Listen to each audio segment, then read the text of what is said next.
Hello and welcome to Marriott MBA Today. I'm Desiree Allard and today I have with me Liz Dixon. Liz Dixon is known for a communication for business leaders class that she teaches for the MBAs. And I was wondering if you could kind of tell us what students can expect from that class. Sure, thank you, Desiree. It's a brand new class, MBA 693R. It doesn't even have an official name yet. It's still in its pilot stages. But Kurt Sandholz, who is in management communication, he's the current director for management communication at the Marriott School, and we were collaborating and about formulating a class for the MBAs that focuses strictly on their oral communication and presentation skills. And we talked with Monty Swain and John Bingham, and we decided to give it a test run.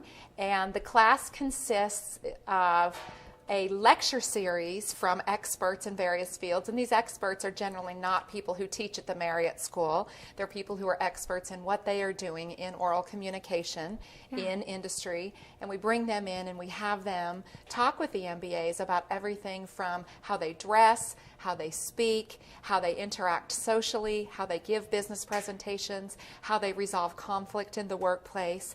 And then the really exciting part of this class is the recording component. And we use a system that was created here at BYU. It was born here at the Marriott School. It's called Go React, and it's a web-based program that we use to record the students giving their presentations. And they receive real-time feedback from their peers during the recording sessions, and they can go back and watch what they are doing while they are delivering some of these different types of oral communication, and they can assess themselves and assess where they need to improve. It's a once-a-week class right now. It's 1.5 credits. It's a little bit more low-key. It doesn't require as much preparation in terms of reading and analysis. However, it does require a great amount of practice and some teamwork, and we're really excited, and we've had great feedback from the first 2 classes, and we're really excited because the next class is already full. Fabulous. So lots of practical skills. Yes. With that added benefit of recording. Yes. That must be pretty telling. It's a little bit painful, as everyone knows, when you watch yourself on video. Even I don't like to watch myself on video, and I've been watching myself for lots of years. And every time I watch, I think, oh, I should have done this or should have done that. But it really is that game film that we talk about in sports and in other arenas that we watch, and we can see while we watch ourselves where we need to improve. Fabulous, fabulous. Well, lots of students are going out and they're interviewing with lots of companies trying to get jobs and internships, here at the Marriott School. So what are your 5, kind of tips or, ways that people can prepare? It's a great question, and it's something that we emphasize very heavily, particularly in the undergraduate programs, but also in the graduate programs. And my 5 main tips for preparation are: first, to do your homework; second, prepare to prove it; third, ask good questions; and fourth, be well-dressed, well-groomed, and on time; and fifth, avoid the kiss of death. So we'll start with doing your homework. Okay. I tell all of my students, do your homework. Understand not only the company that you want to work for, but also the division. So first, the company. The one really great benefit that BYU students have is their ability to use the library databases here at BYU to do their research. Anybody can go, with an internet connection, can go out and Google a company name, and you can find that company website, and you might be able to find a few bits of information about that company. The BYU student has the added benefit of researching through the databases available to the students and finding information deeper than what is just found on an average Google search, so that when you are looking for a company, you know what that company is doing, you know what the trends are, you know what's happening within that company, and that's very important. But it's equally important to know what's happening within a division that you want to work for. Particularly with large global companies, multinationals, they have many different divisions. What is happening in that division? And that's another benefit of researching using the online databases at BYU that the student has that wouldn't be available to the average applicant. So really research what's happening. And probably pair that with the alumni network as well. finding out Absolutely. really what's happening. That's Find great. out really what's happening on the ground. It's a great, great point. I'll give you a quick example. My brother-in-law is a former VP with Oracle Corporation.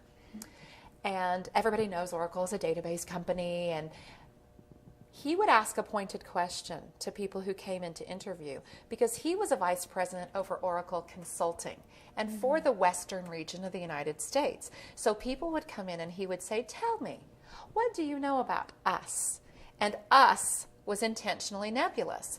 He wanted to know what people knew about Oracle Consulting, particularly in the Western region. And if people couldn't answer that question, it was a red mark on the interview process. So I believe that you should have that prepared before you go in. And another benefit of having prepared is to make sure that you really want to work for that organization.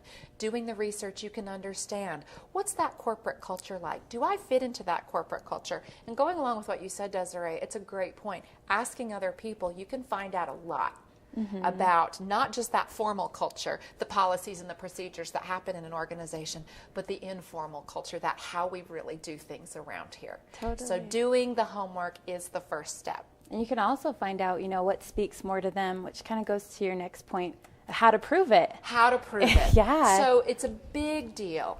Now, when I talk about resume preparation, I talk about hard skills and soft skills. Hard skills are really easy to showcase on a resume. I know how to do this. I know how to market. I know how to crack a case. I know how to keep books. I know all of these hard skills. I can program in certain languages, etc.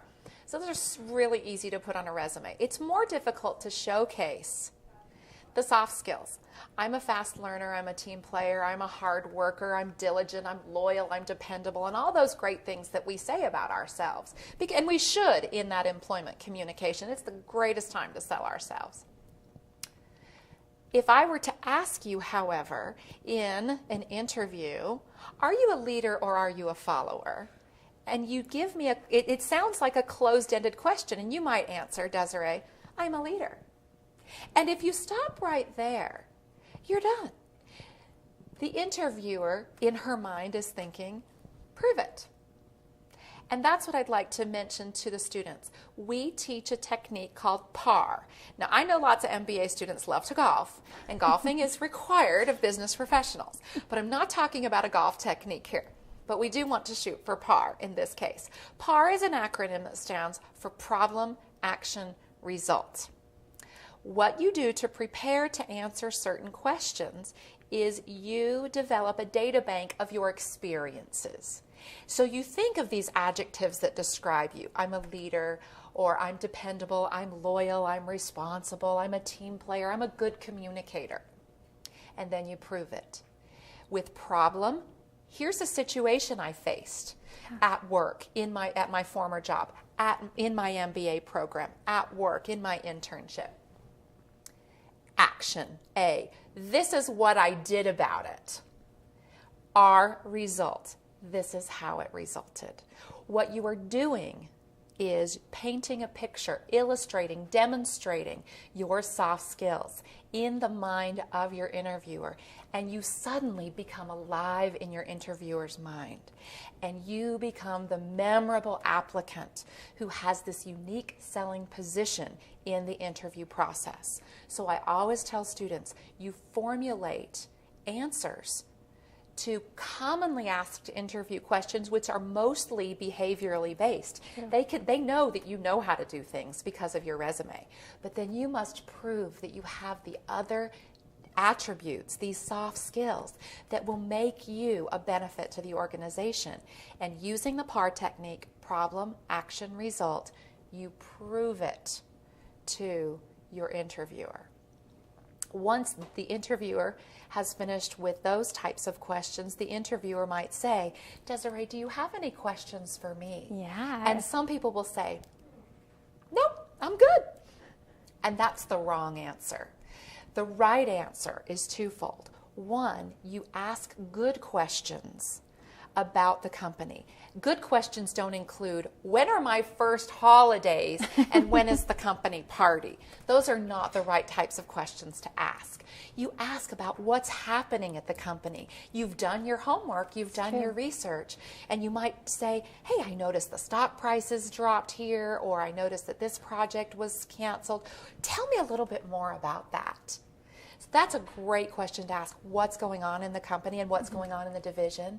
Another great way to answer the do you have questions for me is to say, yes, Desiree, tell me about what you like best about this job. Now, two things happen there. First, I call my interviewer by name, and people love to hear their names. And it's just a fact that we love it when people say our names. Now, make sure you say the right name. I don't want to call you Debbie when your name is Desiree. So you want to do that. And the second is they like to talk about themselves. So I've now asked you, what do you like best about this job? Or tell me about a typical day on this team. What should I expect? And then I've talked to her by name, and she gets to tell me what she loves about her job. It's a great way to create a rapport with your interviewer. Another great way to keep a rapport with your interviewer is to be well dressed and groomed and be on time.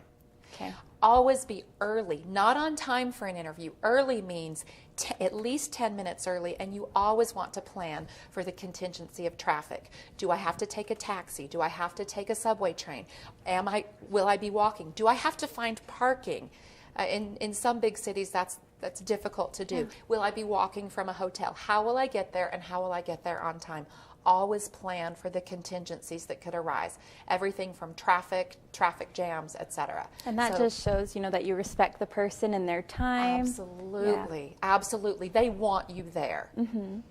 My second tip is make sure you're well dressed and well groomed. And if you are on time, then you have a chance to go to the ladies' or the men's room and check yourself. Make sure that your teeth are clean, make sure that your hair is well placed, make sure that the jacket is in the right place, etc. So that the being on time helps you to make sure that you are well dressed and well groomed. We could talk for an hour about being well dressed and well groomed, but make sure that you dress appropriate to the company culture and make sure that you are dressed professionally and appropriately for that interview. You might feel a little uncomfortable with some of the questions that come your way. One that I'd like to specifically mention that students should prepare for is the salary question. We've talked to the students for years about this, and we call the salary question the kiss of death. Now, why do we call it the kiss of death? It's the question you don't want to answer. You don't want to get backed into a corner. Many employers, however, will ask you, Desiree, what are your salary requirements? Now, I will tell you a personal experience. I asked an applicant that once when I was doing consulting and we were interviewing for a particular position. We were prepared to pay this person $60,000 as an entry-level analyst. And I said to the person, what are your salary requirements? Just testing the waters to see what he would say. And he pumped his fist down on the table and said, I won't take less than 45. So later after the interview, I went to my boss and said, well, we could get that guy for 45. We were going to pay him 60. So the first problem is you don't want to lowball yourself. You don't really want to answer that question. And let me tell you what the right answer to this question is. You will say this: I am confident that when we get to that point in the interview process, we can negotiate an equitable compensation package. Now, I've said a few pointed words in that statement. First is, I'm confident. And you should be confident in an interview. You then said, I am confident that when, not if, but when we get to that point, meaning I know I'm going to advance. And you're not being arrogant in it. We get to that point, we can negotiate, meaning we are going to go through the negotiations process, an equitable compensation package. I did not use the word salary because we know that salary is one component of an overall compensation package. Now, some potential employers will push you on this. And if they do push you, you should have done your homework, which leads me all the way back to the first point, and that is, what does a person with my level of experience, my education, and in a particular geographic area earn? And you should know the range and shoot for the high end of that range. Now, you know that in the metropolitan statistical area for Provo, the salary level will be much lower than it is in the Palo Alto metropolitan statistical area. So understanding that, you can at least give a range and say, I understand that for a person with my education and my skill set in this area is earning in this range. And by the way, you can find out that range by doing your research, and you can do that on the BYU databases. Fabulous. What wise words and what wise, tips for us to incorporate as we are going into those interviews. Thank you so much for being here, and thank you for joining us on this series of Marriott MBA Today.